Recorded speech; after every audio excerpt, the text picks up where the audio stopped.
Hi everyone, this is Dr. Charles Clough, Dr. Chuck from the Church of Truth Center for Awakening Consciousness with another message, August the 9th, another way to think about something.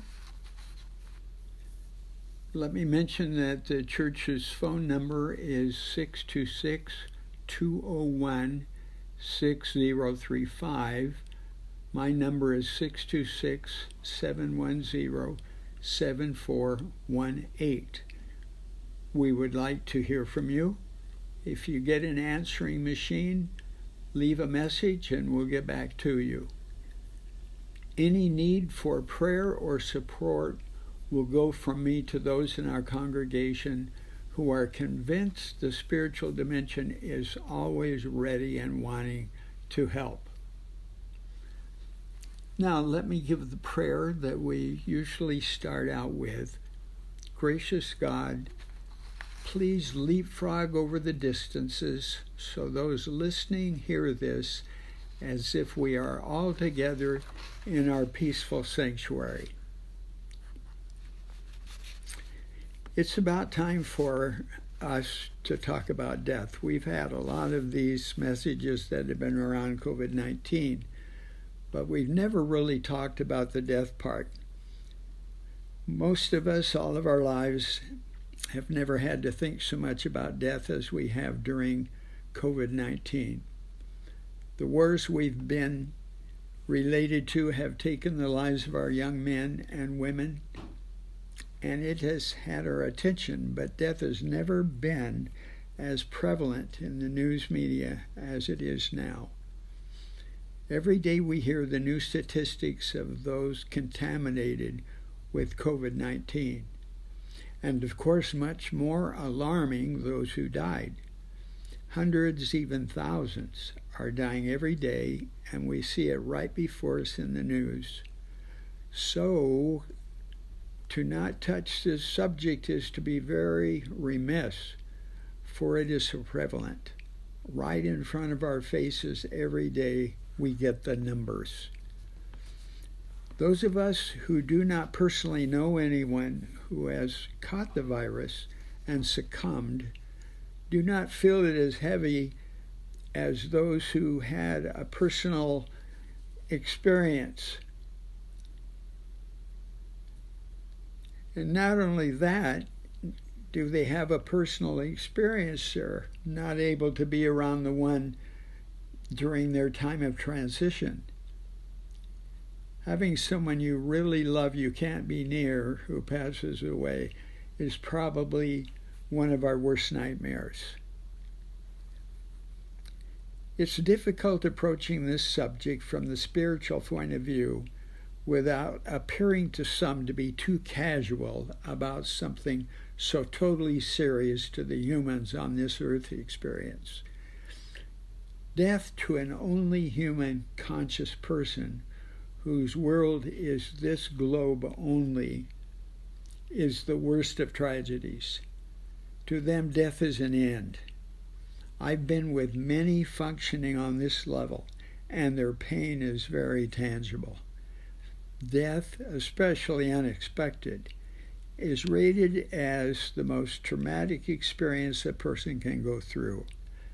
To have no faith to continue makes it even more difficult. How good it is when one sees life as being more than just here. Most do, by the way, today. There are many different ways to look at and approach death. Not only every religion, but every culture has its own way of saying goodbye to those finished with this earth experience. It would be an overwhelming task to list them. Maybe we can, though, fit them into broad categories. There are those with no faith. To them, death is having lived on this planet, and when it's over,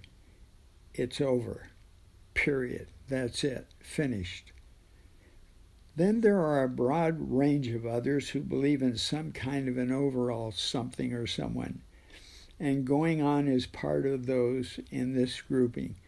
They do not have surety or definition about this going on, but some overall reality is there. Our Buddhist friends would fit in here, and this is a very large group. I had a wonderful fellowship with several Buddhist priests who were part of a mixed religious group I met with for over 10 years at Little Tokyo in Los Angeles. There are as many varied views about death amongst the Buddhists as there are amongst other religious groups. Then there are a plethora of people whose God is a being that can to various degrees be known.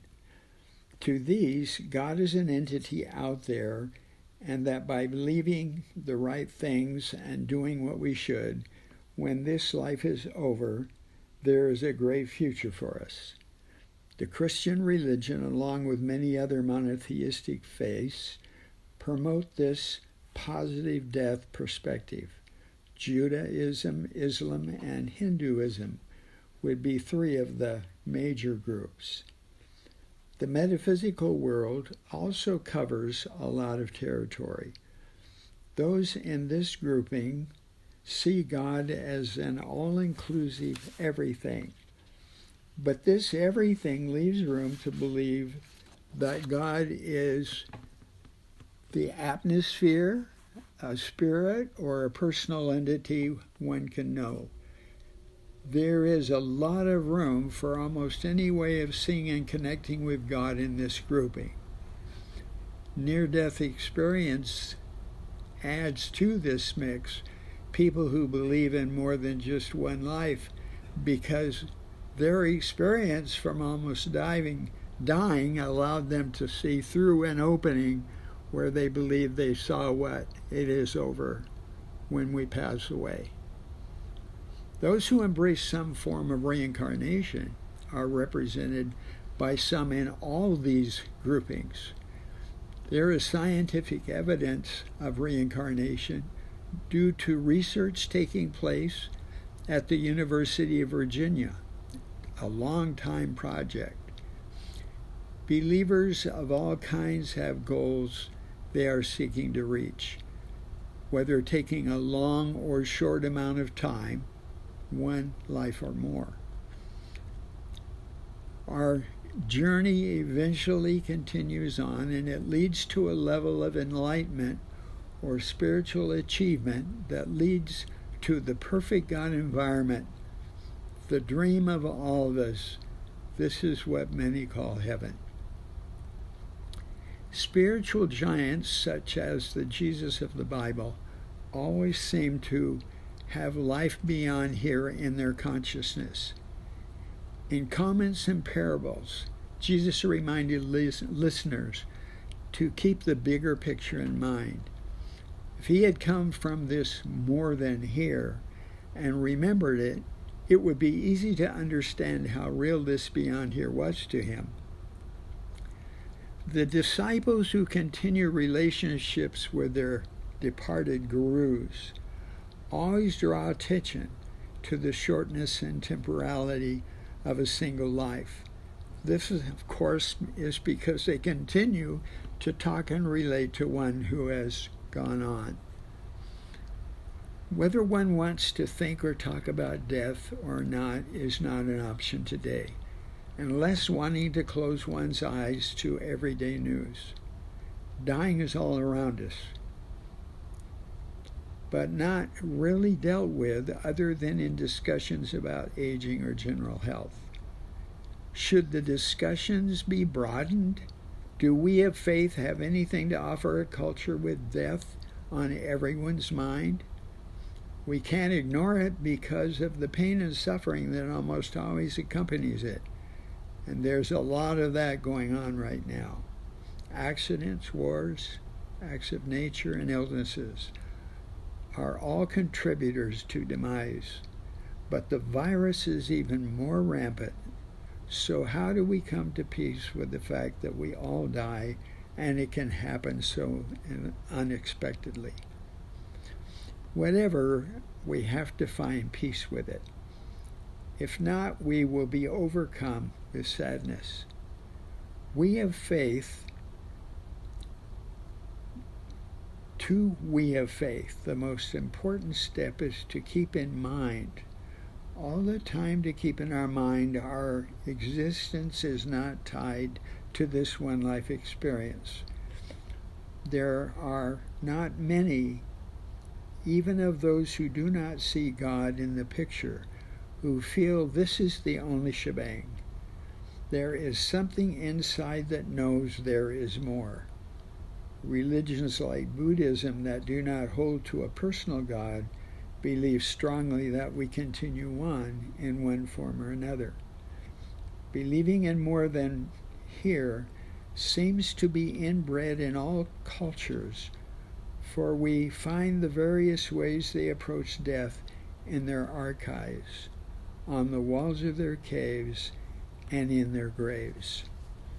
So we need to see what we call death as part of a larger whole. Is this life just an episode, one chapter of a tome, one scene of a long play, one section of many? How long will this adventure last? From the beginning to the end, I guess we could all say. It might be wise to live with the reality of eventually leaving not too far from our consciousness. Having death in sight keeps us mindful that this life appearance is temporary. Actually, everything is temporary, isn't it? Thus, we need to train our minds to never stop thinking we are forever, or that a person is really dead, only that they have moved on. They are, and we are, travelers. This is in the 1940s. My dad worked for an aircraft company located in Los Angeles. He was transferred to Alabama. I remember all of us at the station sending him off. It was an empty feeling for our family. Almost a year later, my mom, sister, brother, and I got off the train in Birmingham. After experiencing a year without seeing Dad, the anticipation was overwhelming. And when seeing him out the window, when the train pulled in waiting for us, it was a time of great happiness. I have used this illustration from my own life experience many times at memorial services to portray the eventful joy we will have that eventually makes death seem so powerless.